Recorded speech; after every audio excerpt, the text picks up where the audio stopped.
Hey everyone, welcome to another episode of Mosaic Teens Online. And this week we're starting a new series where we're going to start tackling some difficult questions where, I want to hear from you guys things that you want to know the answer to, questions that you are wrestling with, but also some questions that are just difficult for us to think about and for us to answer.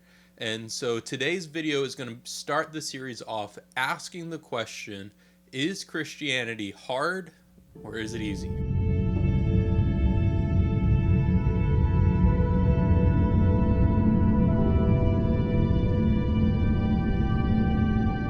So, what do you guys think?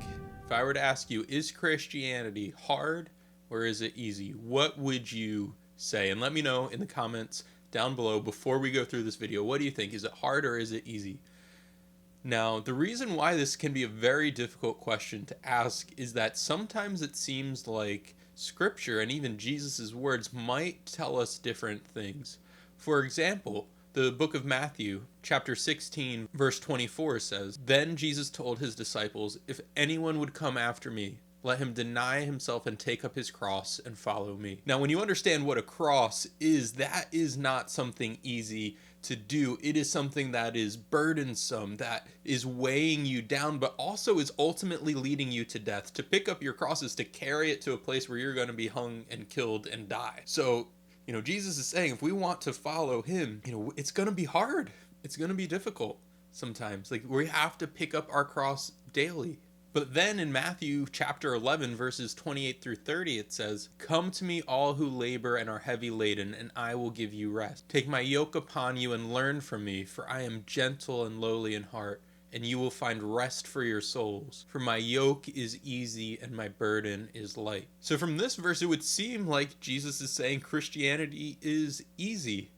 So which one is it? Is Christianity easy or is it hard? And the answer is, it's both. In some ways, it's very difficult, and in other ways, it's very easy.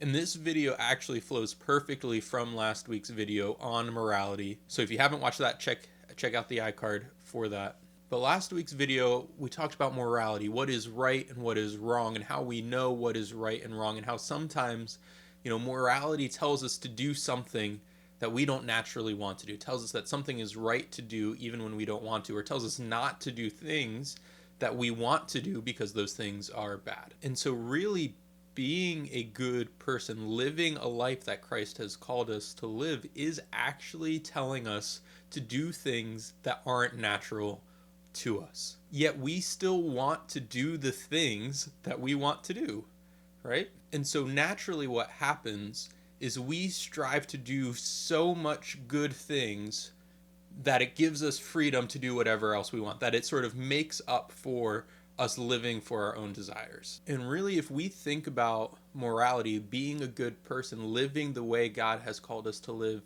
like this, it leads to one of two things. Either we're going to be fed up with doing what is right and just give up and do what we want to do. Because as we talked about in the video on morality, it's about how we interact with each other, how we treat other people. Are we obedient and are we living the way Christ has called us to live when no one else is even watching, and even in our own thoughts and in our minds? And so what it's saying is it's a total, all of the time, doing what is right. And I don't know about you, but that's very difficult to do. I would even say it's impossible to do. And if we strive to always do what is right, while still seeking to hope to have time and opportunity to do whatever we want, we'll realize that those two things don't go together. And we'll have to give up one or the other. So either we will give up trying to do what is right and just, do whatever we want, or we will always strive to do whatever we think is the best and right thing, and we will live a miserable, horrible life, having no fun and no joy. Hey, getting close here. Just mulling the ethical ramifications of various soups. Come back for a fifth time. Yeah, maybe that's smart. And so what Christianity comes in and says is that this isn't how it works. You can no longer try to feed your natural desires at all. And instead, we actually need to completely change our nature. Romans chapter 12, verse 1 says, I appeal to you, therefore, brothers, by the mercies of God, to present your bodies as a living sacrifice, holy and acceptable to God, which is your spiritual worship. What this verse is saying, that we have to give all of ourselves, give every single part of ourselves over to God and say, Lord, this is a sacrifice to you. It is to glorify you. It is to honor you. It is for you to do whatever you desire with. God tells us to give all of ourselves to him. And this is the only way that living a moral life can work, because our natural desires sometimes don't line up with what is right. I mean, think about driving. If any of you drive or watch your parents drive, if someone's going too slow in the left lane, you naturally get angry because they are harming my natural desire to go faster. But that then stirs up hatred and anger at someone who's not doing anything wrong, and it is sinful. And so our natural desires are in conflict with what is right and wrong. You know, whatever it might be, we know that we sometimes have desires for things that aren't necessarily right. And so in order for us to live a moral life, God says we need to give him everything.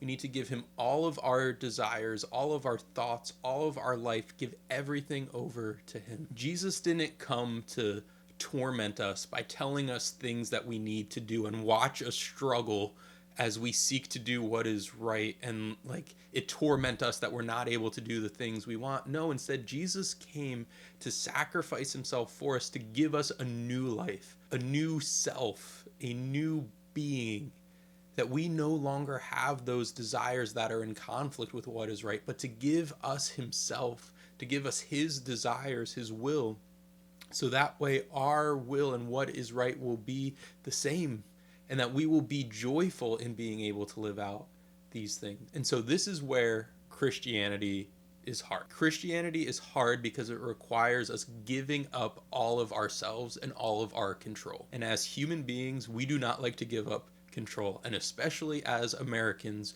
we do not like to give up control.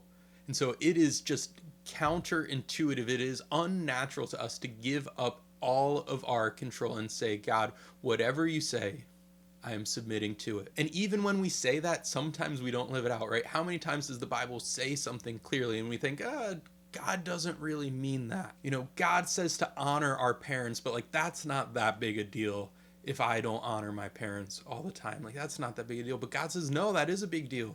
That's really important. And we have to give all of us over to God so that he can change us. C.S. Lewis, in his book Mere Christianity, talks about this sort of like we are eggs, right? We are little eggs, and our purpose, our goal is to fly. And it is very difficult. It is very hard. It requires a lot of work and protection for an egg to be able to become a bird, right? An egg needs to hatch. It needs to be able to learn how to move and wriggle itself out and peck through that shell and work to get through. And then even once the shell becomes a bird, the bird has to be willing to learn to fly, to jump out of a nest and to fly. And so we are eggs that are called to be birds, to be transformed and to fly. In this analogy, what we're saying is we have our state of being, our natural self, our own desires while we are in that shell, and we need to transform our desires from an egg to a bird. We need to transform our desires from our natural desires and give it all over to God and say, my desires will become your desires. And once that happens, we will have the ability to fly. We will have the ability to live the way Christ has called us to live. But if we keep our own desires and we don't give over all of our lives to God, C.S. Lewis says that's like an egg trying to fly. It's like an egg trying to just like jump out of a nest and fly. Not only is that extremely difficult, it is actually impossible. And so yes, Christianity is hard in that we have to be willing to give over everything to God. But Christianity is also easy in that God does the work. Jesus Christ died on the cross to save us from our sins, and he says that he gives us all of himself freely, willingly, so that way that transformation can come. And we won't be able to submit everything over to God in an instant, just like that. You know, it'll take small amounts of obedience and time submitting to God. And the more we submit to the Lord, the more easy it becomes to submit the rest to Him. I want you guys to think about this like studying for a test. Let's say you're told at the beginning of the school semester that you're going to have a test at the end of the semester, and you're told exactly what is going to be on it. Is it easier for the person who spends the whole semester studying little bit by little bit to prepare for that test? Is it easier for them to do well on that test? Or is it easier for the person who waits until the day before and tries to cram everything in then? Now, it may look like outside that the person who is studying all semester long, that it's more work for them to do well in this test, but actually it's so much easier for them because they have the time to retain it. They actually understand what is happening. They fully engage with the material, and they're not stressed out trying to rush it all done.